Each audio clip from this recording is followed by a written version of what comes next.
It's that time of year again. The fog's rolled in, the monsters are out, and my camera still refuses to work in low light. Welcome to Knott's Scary Farm 2025, the granddaddy of all Scream parks. Tonight, we are exploring every single haunt at the event. I will be reviewing 2 brand new mazes, while also providing my own personal top 5 reasons to visit Scary Farm this season. So grab your emotional support pumpkins and let's dive into the fog.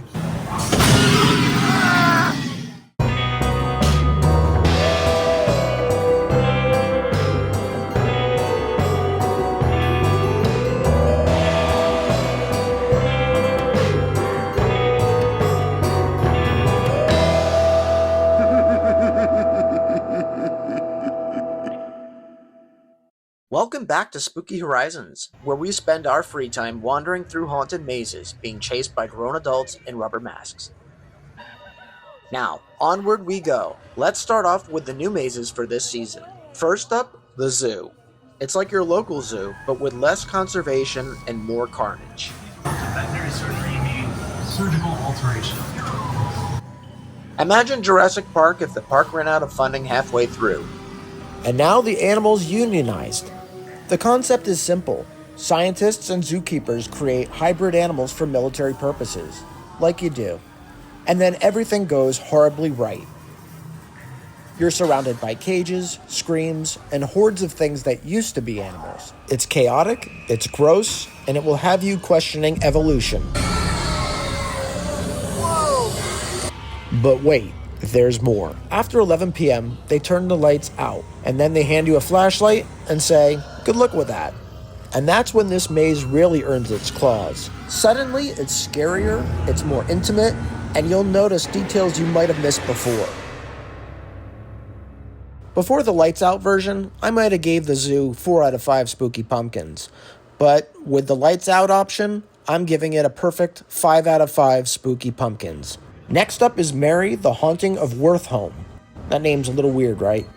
Basically, it's Bloody Mary, the old legend where you look into a mirror, say her name 3 times, and she'll appear. Mary herself appears in more mirrors than a bad Tinder selfie. You get the sense that the house doesn't want you there, which is relatable.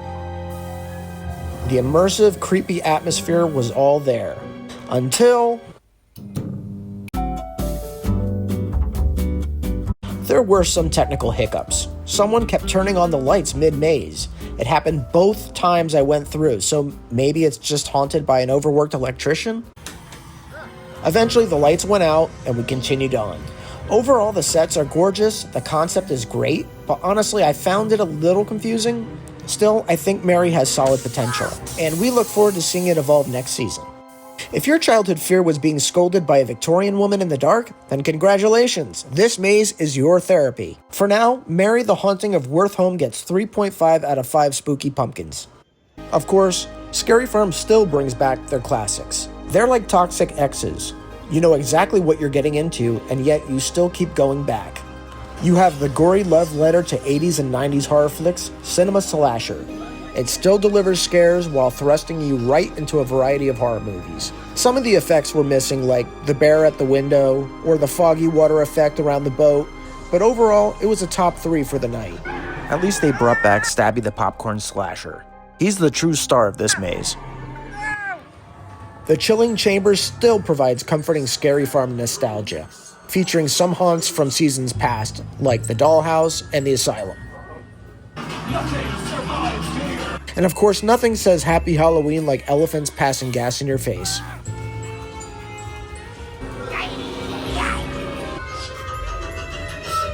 And this girl, pure nightmare fuel. Origins, The Curse of Calico is an all-time favorite. Easily top 15 for us here at Spooky Horizons.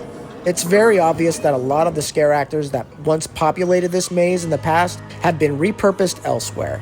At least we still get a larger-than-life catawampus. I curse you foolish people to rise and roll this rotten coaster.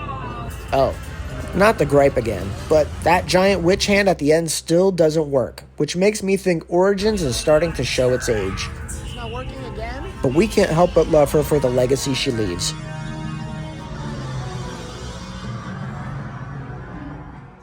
Room 13 is divisive, but I personally love the vibe. It fits in so well in the Goring 20s area of the park, and the Devil's Elixir theme tied with Prohibition is genius. I love the music, the Art Deco, and the creepy green hues that illuminate from every corner. My only gripe is that there aren't many places for the monsters to pop out in here. They're more so roaming monsters, which can be okay in some circumstances. Kudos to this monster for breaking his back for us. I really hope he has good insurance.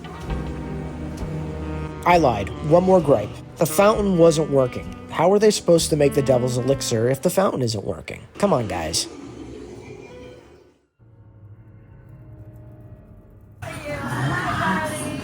Widows, one of last year's new mazes, still impresses. If you have arachnophobia, this is a nightmare. This is a weird one, but it's not. They do weird better than anyone else. The final scene with the giant black widow queen is still pretty incredible.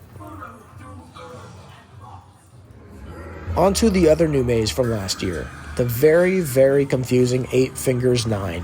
I love the 18th century set designs and some of the effects in here, but I'm still not sure what's happening. This maze has a lot going on. A boogeyman, people inside trees, earthy fairies, men in furs. I'm not sure what's happening. I'm sure the narrated voiceover would help, but it's honestly not easy to hear it, so it is what it is.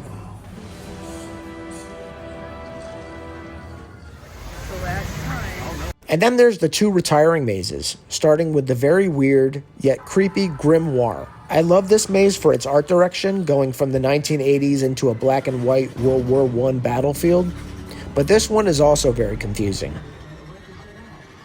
But I feel like I took away a little more each time I went through it. And then there's Mesmer, but we'll get to him in just a moment. Alright, it's time for my top 5 reasons to drag your soul to Knott's Scary Farm this year. I'd easily list about 10 different spooky food items, but the calories alone are too scary for this list. But shout out to the food and drink people at Knott's, they do it better than anyone else. Okay, moving along. Number 5, Timber Mountain Log Ride Halloween Hootenanny.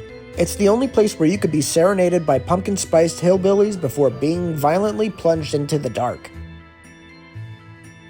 It's wholesome Halloween at its weirdest, like if Disneyland and a barn dance had a fever dream. Number 4, Farewell to Mesmer. Mesmer is bowing out this year, which feels like losing a weird friend, a very, very weird friend that you love dearly. Mesmer is like if your subconscious made a maze, and then asked if you'd like to be traumatized again for old time's sake. The Grimoire deserves its own farewell too, but it's nowhere on the level that Mesmer is. Mesmer is eerie, it's psychedelic, and deserves a standing ovation. Preferably before the walls start closing in. It definitely has scared its way into the Knott's Scary Farm Hall of Fame. Number 3, Parkwide Spooky Ambiance. No one does Halloween atmosphere like Knott's. Every corner of the park is decorated and spookified to immerse you in Halloween vibes. The music, the screams in the distance, it's romantic if you're into codependency and ghosts.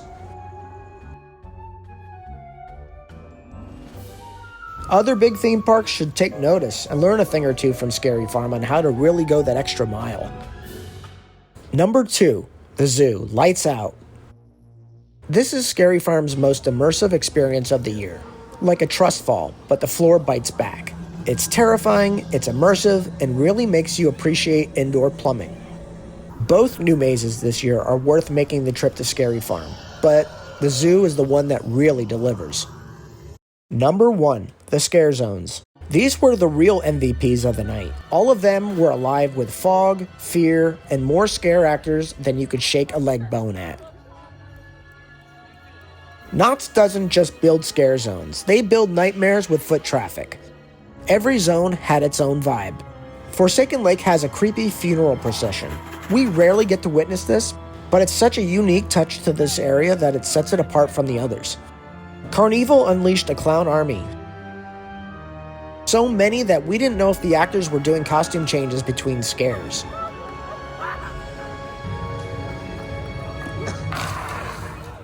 The Goring 20s throws a jazzy party with a murder problem. A variety of interactive scare actors send you back to the days of Prohibition. Now that is scary. And the Ghost Town Streets, it's classic, and it buried us in fog and screams. You could wander for hours and never see the same monster twice. It's chaos, it's beautiful, and it's the soul of Scary Farm. Even the Gauntlet, my least favorite scare zone, provided some new experiences that we might have overlooked in years past. Some final thoughts. The lack of a spooky mine ride, no show inside the Walter Knott Theater, and a few technical difficulties kept Scary Farm away from a perfect score this year. But Scary Farm is still firing on all fog machines. Whether you're a haunt junkie or a casual screamer, it's worth the trip. Overall, 4 out of 5 spooky pumpkins. And that wraps up tonight's descent into madness. If you enjoyed this spooky little journey, go ahead and summon that like button. Or, just click it. I'm not picky. And don't forget to subscribe for more haunted misadventures, creepy reviews, and things that will make your therapist sigh deeply. Until next time, remember, keep it spooky, and I'll see you on the other side of Spooky Horizons.